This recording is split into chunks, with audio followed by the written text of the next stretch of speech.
मित्र राकेश दिल्ली से उत्तर प्रदेश के लिए अपने पैतृक निवास लौट रहा था। ट्रेन काफ़ी लेट हो चुकी थी। वे अपने स्टेशन पर उतरे तो रात के 1:30 बज चुका था। छोटे स्टेशन पर देर रात को सवारी मिलने में दिक्कत होती थी। फिर राकेश का घर शहर के बाहर पड़ता था, इसलिए वो रेलवे लाइन के किनारे किनारे चलने लगा। जैसे ही वो प्लेटफॉर्म छोड़कर पटरियों के किनारे आए, उन्हें एक युवती का साथ मिला। वो भी पटरी पर से चल रही थी। उन्होंने पूछा तो उसने बताया कि वो पास ही में हॉस्टल से घर आ रही है। ट्रेन लेट होने के कारण परेशानी में पड़ गई। इत्तेफाक से उसका घर उस गुमटी के पास ही था जहां से राकेश के घर का रास्ता निकलता था। उसने कहा ठीक है, उसे घर पहुंचाकर वह आगे बढ़ जाएगा। उसने बताया कि वह इंटर में पढ़ती है। उसके पिता का नाम अर्जुन सिंह है। उसने पूछा कि क्या आप बैडमिंटन खेलते हैं? राकेश ने कहा खेलता हूँ। उसने बताया कि वह टूर्नामेंट में उसे खेलते हुए देख चुकी है। रेल लाइन के एक तरफ खेत था, दूसरी तरफ छिटपुट आबादी। कुछ घर अभी बन ही रहे थे।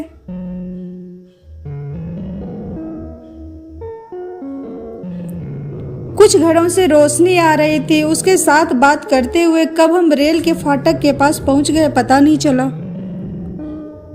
उसने इशारे से राकेश को अपना घर दिखाते हुए कहा कि अब वो चली जाएगी। राकेश ने कहा कि उसे घर तक पहुंचाकर आगे बढ़ेगा, लेकिन उसने कहा अब कोई परेशानी नहीं है। अंत में राकेश ने कहा वो अपने घर पहुंचाने के बाद आवाज देगी, तभी वह आगे बढ़ेगा। बहरहाल उसने अपने दरवाजे पर पहुंचने के बाद आवाज दी। वह अपने रास्ते चल पड़ा।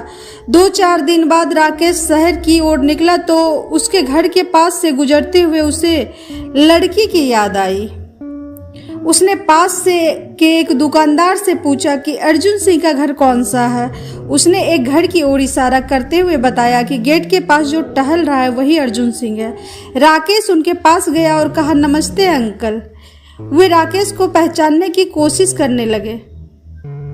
राकेश ने कहा अंकल 3-4 दिन पहले मैं रात को स्टेशन से लाइन होकर आ रहा था तो आपकी बेटी रेखा मेरे साथ आई थी। अब वो कैसी है? अर्जुन सिंह राकेश की बातों को खामोशी से सुनते रहे। फिर उसने अंदर आने का इशारा किया। हम ड्राइंग रूम में बैठे ही थे कि एक लड़की ट्रे में बिस्किट और पानी रख के गई। अर्जुन सिंह ने बताया कि उनकी छोटी बेटी सविता है। राकेश ने पूछा रेखा कहाँ है? इस पर अर्जुन सिंह ने दीवार की ओर इशारा किया। वहां पर रेखा की तस्वीर टंगी हुई थी जिस पर माला पहनाया हुआ था।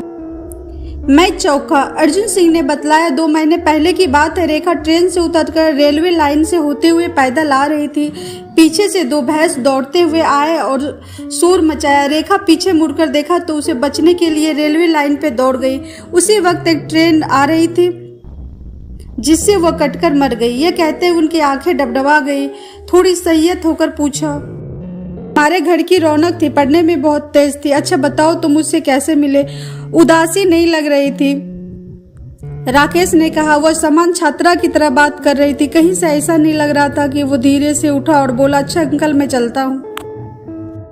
यह सब सुन उसके तो पैरों तले जमीन खिसक जाता है और राकेश वहां से धीरे धीरे उठता है और अपने घर की ओर चला जाता है और सारे रास्ते यही सोचता जाता है कि आखिर ये क्या था।